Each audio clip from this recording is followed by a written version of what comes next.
Ang pamagat ng ating devotion para sa araw na ito ay ang Diyos at ang Kanyang walang humpay na pag-ibig. Ang ating talatang pagnilay-nilayan ay hango mula sa Psalms 44 verses 23 to 26. And it reads, "Arouse yourself, why do you sleep, O Lord? Awake, do not reject us forever. Why do you hide your face and forget our affliction and our oppression? For our soul has sunk down into the dust. Our body cleaves to the earth. Rise up, be our help, and redeem us for the sake of your loving kindness." Basahin natin sa wikang Filipino ang mga talatang ito. Gumising ka sana, Yahweh. Sa paghimlay ay gumising. Bumangon ka. Kailan may huwag mo kaming itatakwil. Kami huwag pagkublihan, pagtaguan ay huwag din. Ang pangamba namin hirap, huwag mo pong lilimutin. Halos kami ay madurog ng bumagsak na sa lupa. Sa bunton ng alikabok ay lupig na nabulagta. Bumangon ka at tumulong, kami ngayon ay iligtas. Dahilan sa pag-ibig mong kailanmay hindi kukupas. May the Lord add blessing to the reading of His Word. Ito'y panalangin ng lipi na nagmula sa Kora. Sila yung mga manggagawa sa templo ng Panginoon. Kaya dito makita natin at mapansin natin na yung kanilang hinaing, ang dami nilang mga nararamdaman, ang dami nilang mga pinagdaanan. Pero kapansin-pansin, nasa halip sila ay magreklamo kung sino man ang namumuno sa kanila. Halip na sila ay magdamdam sa mga taong nasa paligid po nila. Ang ginawa po nila ay idinaing nila ang lahat ng kanilang saloobin. Di makikita natin talagang hirap sila sa kanilang mga pinagdaanan. Pero doon sila nagsumbong sa Panginoon. Talagang ibinuhos nila yung kanilang nararamdaman, yung kanilang mga pinagdaraanan sa harapan ng Panginoon. Kaya nga dito natin makita na minsan tayo sa buhay natin, tila po pagka may mga problema, tinitingnan natin yung mga nasa paligid natin. Kung po naghahanap ng pwede nating sisihin, pwede nating pagbintangan. Pero dito po tayo po'y tinuturuan ng salita ng Panginoon na kapag tayo may mga ganong karamdaman o may mga ganong hinaing, idulog natin sa Diyos. Huwag tayong mahiya, huwag tayong matakot sapagkat ang Diyos natin ay handang makinig. At isang bagay na napansin ko sa mga talatang ito, yung unang bahagi na nagsabi dito, "Arouse yourself. Why do you sleep, O Lord?" Gumising ka, Panginoon. Ba't ka natutulog? So mapansin po natin na ang kanilang paningin dahil sa mga nangyayari, tulog ang Diyos.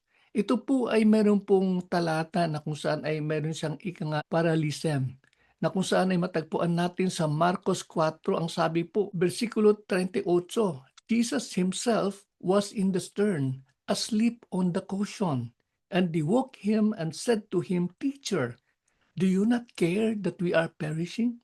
So pansin natin po na may mga pagkakataon sa buhay natin, sa mga pagsubok natin, mga pinagdaraanan, tila parang nawala ang Panginoon, nasaan ang Diyos? Pero kaibigan, kapatid, huwag nating kalilimutan. Lahat ng bagay sa ating Panginoon ay may dahilan.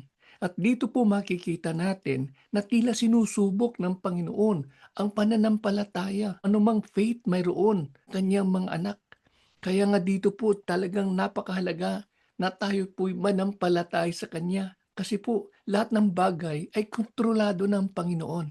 Walang ni isang bagay na nangyayari sa buhay po natin, sa ating kapaligiran, sa sansinukob na hindi po alam ng ating Panginoon, na hindi po niya pinahihintulutan.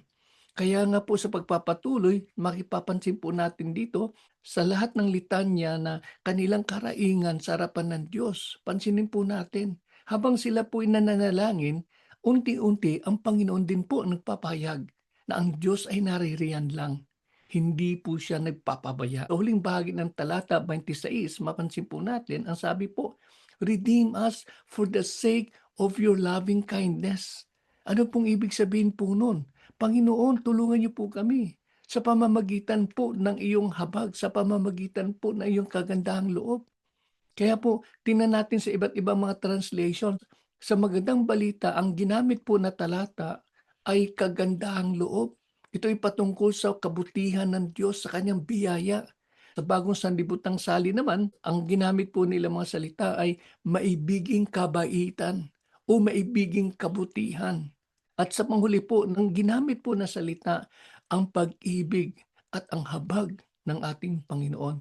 Kaya tunay nga na walang makakalintulad sa kabutihan ng ating Panginoon. Walang makakalintulad sa kanyang habag at awa at pag-ibig sa sansinukob. Panghuling talata na titingnan natin ay sa Psalms 136. Mapansin po natin, ito po sa salmo na ito, na paulit-ulit na sinabi po, for His loving kindness is everlasting. 26 na ulit po, paulit-ulit na sinasabi, give thanks to the Lord for He is good. For His loving kindness is everlasting. Give thanks to the God of gods, for His loving kindness is everlasting. Give thanks to the Lord of lords, for His loving kindness is everlasting. Down the line, paulit-ulit po ang salitang His loving kindness is everlasting. Kaibigan at kapatid, anuman ang iyong mga pinagdaraanan, maasahan natin ang ating Panginoon. Mahalaga na tayo magtiwala sa Kanya. Sapagkat anuman ang mga pangyayari sa ating kapaligiran, anuman yung maaari nating nararamdaman, ang pag-ibig ng Panginoon ay nananatili. Hindi ito magbabago. Kaya nga, paulit-ulit na pinalalahanan tayo. His loving kindness is from everlasting to everlasting. Walang hangganan na pag-ibig, walang hangganan na pagmamahal, walang hangganan ang kanyang kabutihang ipinapakita at patuloy na ipapakita sa atin.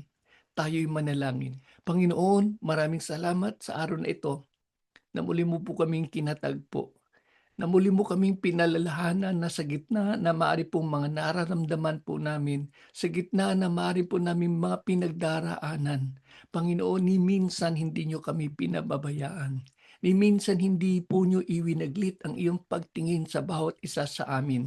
Salamat po Panginoon at tunay nga na kayo po'y aming maasahan.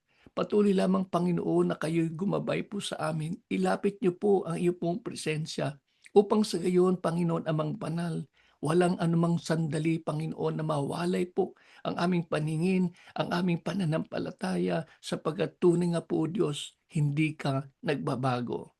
Maraming salamat, Panginoon, amin pong itinatagubilin ang buong maghapong ito para sa iyong kapurihan. Sa pangalan ni Jesus, ito'y aming samot dalangin. Amen at Amen.